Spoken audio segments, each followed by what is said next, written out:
Have you ever noticed you're always the one reaching out first, always the one texting, calling, checking in, and when you stop, even for a moment, the silence is deafening. No response, no effort, just nothing? It leaves you questioning, do they even care? Or have I just been carrying this connection alone the whole time? If they never call or text you first, don't panic and don't chase, because what you do next will show you everything you need to know about their intentions, your self-worth, and the future of this relationship. What if the key wasn't in doing more, but doing less? What if the silence wasn't a game, but a truth waiting to be revealed? In this video, we're going to walk through 6 powerful shifts, why pulling back isn't punishment, why filling your life with those who reciprocate changes everything, and how to stop mistaking crumbs for care. You'll learn how to step out of the cycle of overgiving. And finally, feel the power of being pursued, not just tolerated. This isn't about being cold, it's about being clear.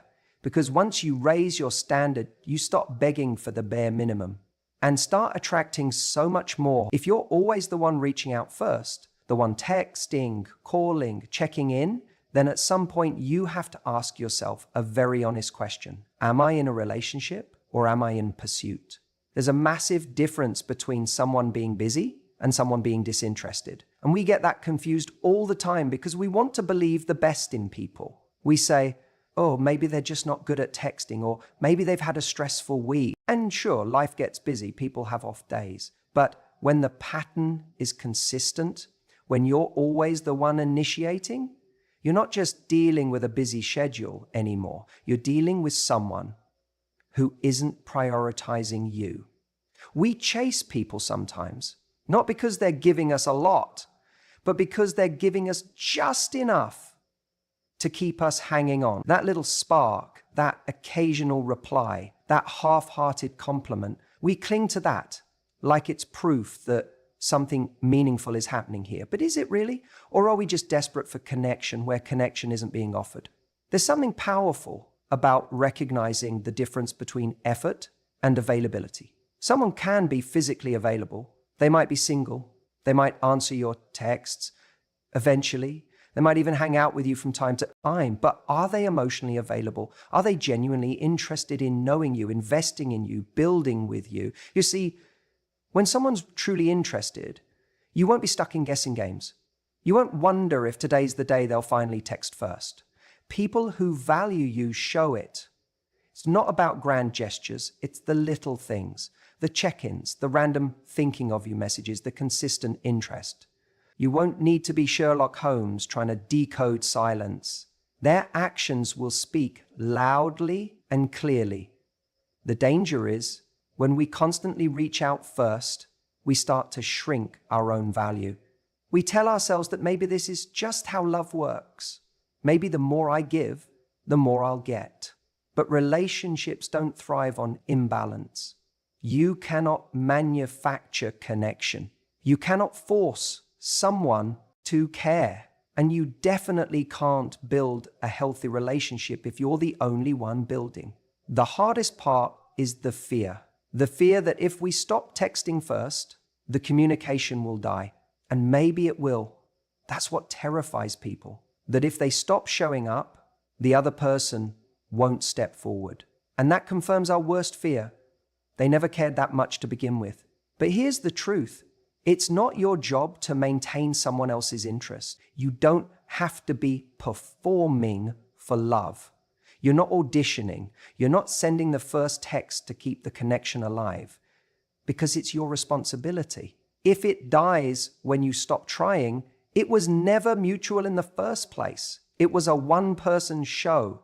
When you stop chasing, you create space, and in that space, the truth comes out. They either notice the silence and step forward, or they disappear into it. Either way, you win, because now you're not caught in the illusion, you're dealing with reality. You're seeing things as they are, not as you hope they'll be. We waste so much energy trying to change the nature of the connection instead of just accepting it. We hope that maybe one more message will shift things, one more chance, one more reminder that we're here. But that's not how connection works. You can't teach someone to care. You can only give them the opportunity to show up and then pay attention to whether or not they do. And listen, I know it's hard to let go of the idea you've built around this person who you think they could be, what the relationship could look like if only they tried harder. But don't fall in love with potential. Fall in love with effort. Fall in love with consistency. Fall in love with someone who shows up, not someone who only responds when you prompt them to. We all deserve to feel chosen, not just tolerated. If you constantly feel like you're chasing someone down just to have a conversation, it's not love. It's emotional labor.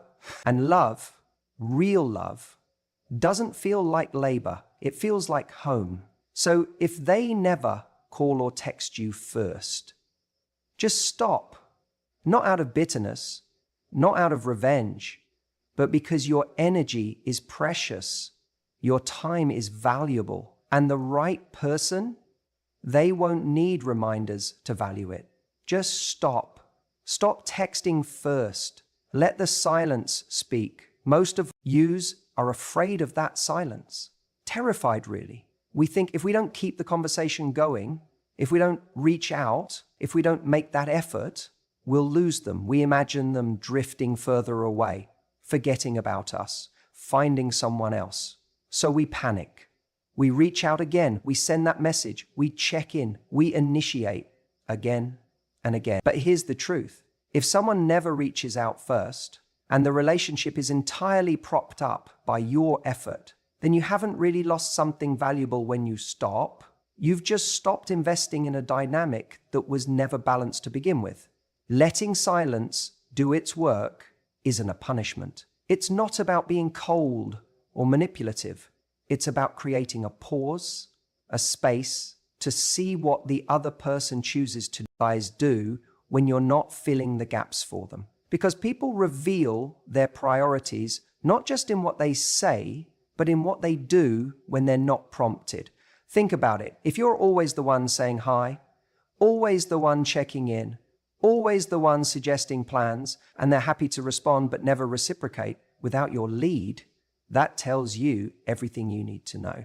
That's not partnership. That's you managing both ends of the rope. Now, when you pull back, here's what usually happens. If they value you, really value you, they'll notice. The silence will feel strange to them too.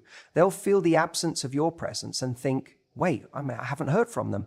I miss that. They'll reach out, maybe even more thoughtfully than before, because suddenly they realize they can't take your effort for granted. But if they don't reach out, if they don't notice, then that's a powerful sign.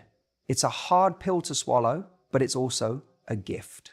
Because what you've done is eliminate the illusion. You've taken off the mask of potential and replaced it with reality. You've stopped giving them all the benefits of closeness without any of the effort on their part. Now I get it. You'll have this urge to explain, to justify, to think, maybe they're just busy, or maybe they're not good at texting, or maybe they're waiting for me. But deep down, we know the difference between someone who's just quiet and someone who's indifferent, someone who's unsure and someone who's unavailable. And here's something else you need to remember. Love isn't proven by how fast someone replies to a message, but effort, that's visible. Interest, that's felt. And consistency, that's earned. If someone wants to speak to you, they will.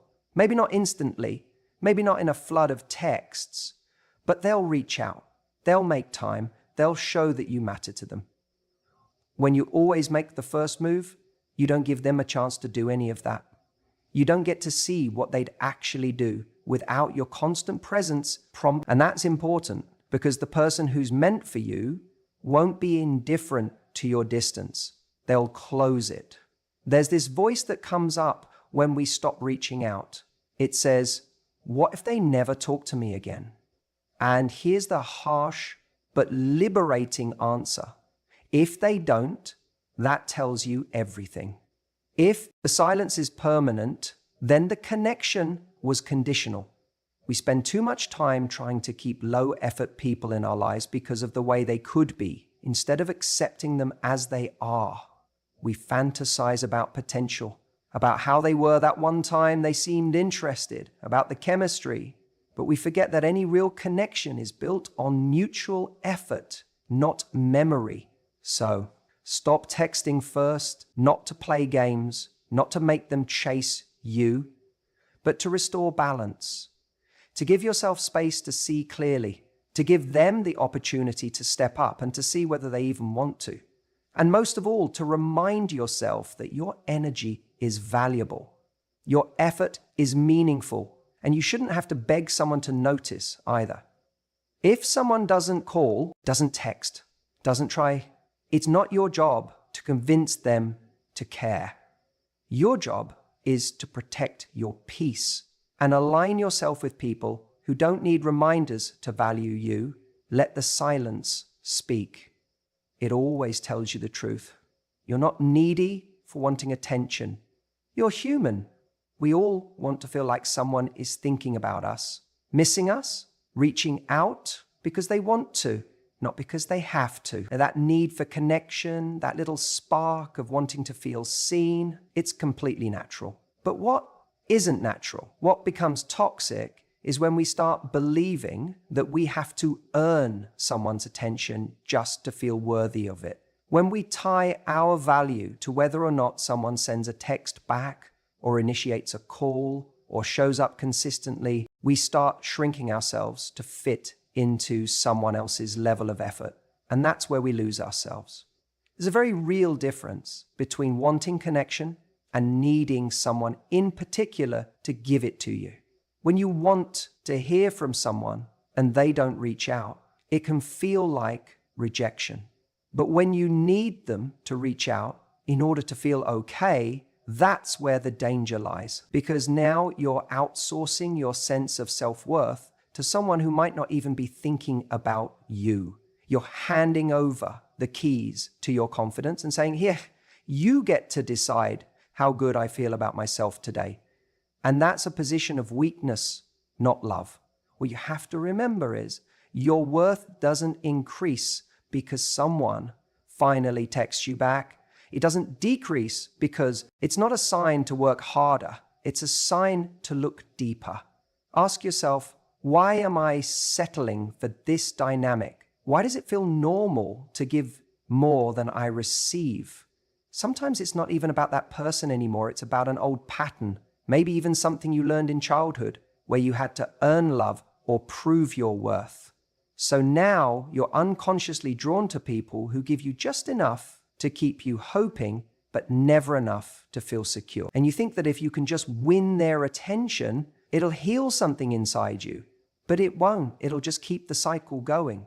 Here's the truth. Someone who's truly interested doesn't need reminders. They don't forget to text you back.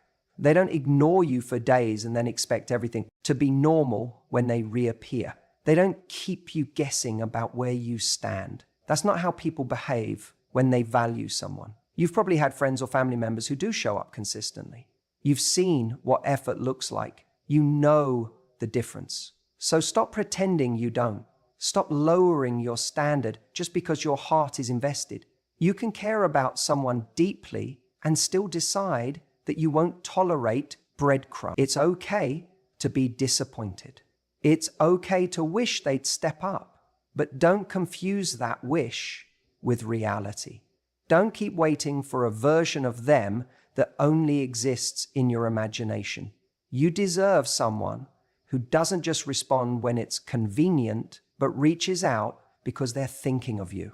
Someone who wants to be part of your life without being nudged, chased, or guilt-tripped. And if that's not the energy you're getting, then the question becomes, why am I still pouring into this? Sometimes the bravest thing you can do is nothing.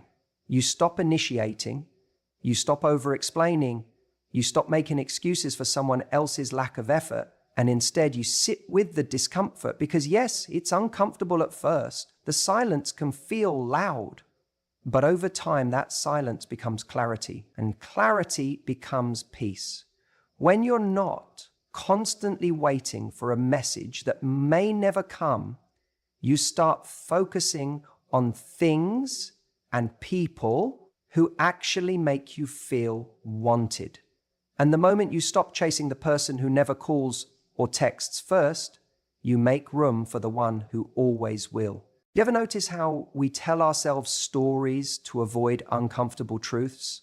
Like when someone never reaches out first, we convince ourselves they're just busy or shy or bad at texting. We spin all these tales to avoid the reality that maybe, just maybe, they're not putting in the same effort. And yet we keep initiating every time. Now, here's the thing. It's okay to care. It's okay to miss someone and want to talk to them. That doesn't make you weak. It makes you human. But when it's always you reaching out, always you checking in, always you carrying the weight of the connection, at some point you have to stop and ask, am I the only one driving this? That's why sometimes the most powerful thing you can do is just pause. Let the silence settle. And instead of filling that space with anxious texts or assumptions, observe what they do. If they notice the gap and come towards you, great. But if they don't, that silence tells you everything their words won't. Now, here's where people get stuck. They either suffer in silence, resenting that they always have to initiate, or they explode with frustration when it's gone on too long. But what most people don't do is just ask. Ask calmly, honestly, directly. One time, that's it. Something like, hey, I noticed I tend to start most of our conversations. I really like talking to you and I'd love to feel like it's a two-way thing. Is everything okay? You're not accusing, you're not demanding, you're simply expressing how you feel. And you're giving them an opportunity to meet you halfway. Now here's the catch. You only need to ask once. That's it. Because after that, their actions will tell you what you need to know. If they acknowledge it, take it seriously, and show up differently, then amazing, that's growth. That's someone who wants to make the relationship better. But if they brush it off, say you're overthinking, or act like it's no big deal, pay close attention. If nothing changes, you don't need to keep asking. You need to start adjusting, because constantly having to ask someone to value you is not a conversation. It's a negotiation you should never have to make. And when you keep initiating with someone who doesn't match your energy, you're not just giving them your time, you're borrowing it from someone else who would actually appreciate it. It's not about making ultimatums. It's not about playing games. It's about alignment. If someone truly values you, they won't need to be convinced to show up. They just will. And if they don't, that's not your failure. It's just information. People get scared when they hear this. They think, but if I stop reaching out, maybe we'll just stop talking entirely. And you know what? That might happen, but that's not a tragedy. That's clarity. Because if the only thing keeping a relationship alive is you, then it was never really alive in the first place. This isn't about ego. It's not about pride. It's about peace. When you know you've been open, honest, and clear, and someone still doesn't step up, you can walk away with your head high, not wondering what you could have done differently.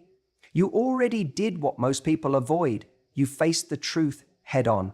So instead of endlessly trying to decode silence, speak once with courage, and then let their response speak louder than any excuses ever could. That's all you need to do. Ask once, then move accordingly. You know, one of the biggest shifts you can make, not just in dating, but in life, is choosing to fill your world with people who actually reciprocate. And I'm not just talking about romantic relationships. I mean friends, colleagues, even family. Anyone who is part of your emotional ecosystem, because here's the truth. When you surround yourself with people who meet you halfway, the ones who don't even try, start to feel very, very out of place. It's easy to get caught up in the emotional investment we make in someone. Maybe you've shared beautiful moments. Maybe the chemistry is insane. Maybe there's potential and you're holding on because you can see what it could be if only they stepped up. But potential doesn't mean a thing if it never becomes reality. You can't build a relationship on what you wish someone would do.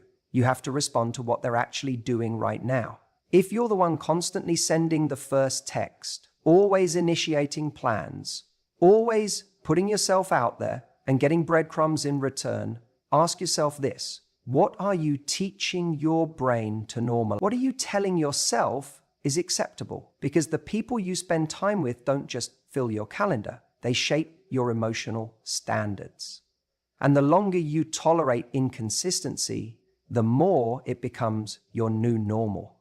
The game changes when you stop chasing after people who are lukewarm about you and start noticing the ones who are actually consistent. It's about recalibrating your radar.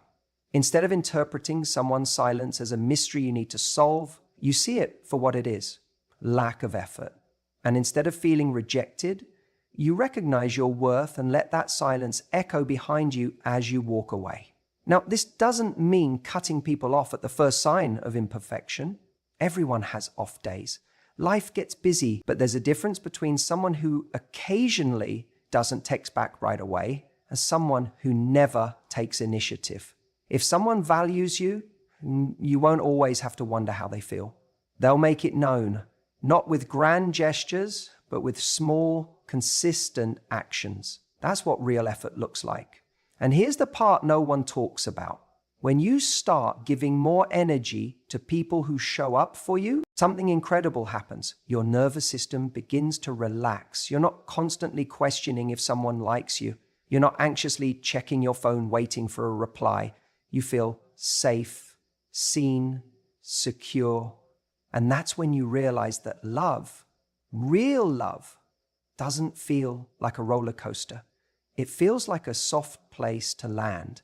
But to get there, you have to make room. And that means letting go of the people who don't make room for you. It means not filling the silence with more texts, not making excuses for their lack of effort, not convincing yourself that your standards are too high just because they're unwilling to meet them. You're not asking for too much, you're just asking the wrong person. The hard part is when your heart is still in it. When you care about someone, pulling back can feel like punishment. Not for them, but for you. But it's not about punishing, it's about protecting. You protect your peace by not giving your best to someone who only gives you the bare minimum. You protect your energy by redirecting it to people who see your worth without needing constant reminders. You know who those people are? The ones who remember your little details, who check in on you just because, who don't wait for you to always be the one reaching out. It may not be fireworks every day, but it's real, it's consistent, and it's freeing. Because now you're not waiting to be chosen. You're noticing who already has. The moment you stop chasing effort and start investing in mutual connection, your standards rise, not because you're trying to be difficult, but because you've tasted what it's like to feel emotionally safe. And once you've felt that, anything less feels hollow. So if someone never calls or texts first, if you're always the one carrying the weight of the connection, pause, pull back. Not to create drama, not to test them, but to see what's real. Because if someone wants you in their life, they'll show up. If they don't, their silence is an answer too. You just have to be willing to listen. You see, a lot of people confuse pulling back with playing games. They think if you stop texting first or stop showing the same effort, it's some kind of manipulative move, like you're trying to trigger a reaction or punish someone for not doing what you want. But here's the truth. Pulling back isn't a game. It's a standard. And until you understand that, you'll keep giving energy to people who treat it like an option instead of a privilege. When someone isn't calling or texting you first, the easiest thing to do is make excuses for them. They're busy. They're not good at texting. Maybe they don't realize I want them to reach out. But over time, if the pattern continues, it starts to erode your self-esteem because deep down, you know it shouldn't feel like you're constantly having to chase someone just to feel noticed. You know that feeling when you're staring at your phone, wondering if they even think about you when you're not reaching out. That question alone is a signal. Now, pulling back doesn't mean slamming the door or cutting them off with some dramatic exit. It doesn't mean ghosting or trying to win by making them chase you. No, it simply means aligning your actions with your value. It means choosing not to invest more than you're receiving. It's the quiet confidence of someone who knows that their time, attention, and energy are precious, and they should never have to convince someone to want it. So instead of continuing the cycle of always initiating, you just pause. You stop forcing the flow. You let the dynamic reveal itself. And this is important because when you remove your effort from the equation, what's left is their real level of interest. And sometimes the truth hurts, but that truth also sets you free. And here's the shift I want you to make. Don't see your silence as a strategy. See it as a reflection of your boundaries. This isn't about waiting to see if they come running back. It's about creating space for someone who already would. If they notice the gap and step into it, great. If they don't, that tells you everything. Because the kind of connection you deserve doesn't need pressure or persuasion. It doesn't come from constantly explaining how you want to be treated. Real connection shows up for you because it wants to, not because you had to orchestrate it. And you don't need to prove you're worth someone's time. You just need to stop spending it in the wrong place. This isn't bitterness. It's boundaries. It's choosing not to be in relationships where your presence is only felt when it's convenient for the other person. It's choosing not to be in situations where you're always wondering what you mean to someone. That wondering steals your peace. And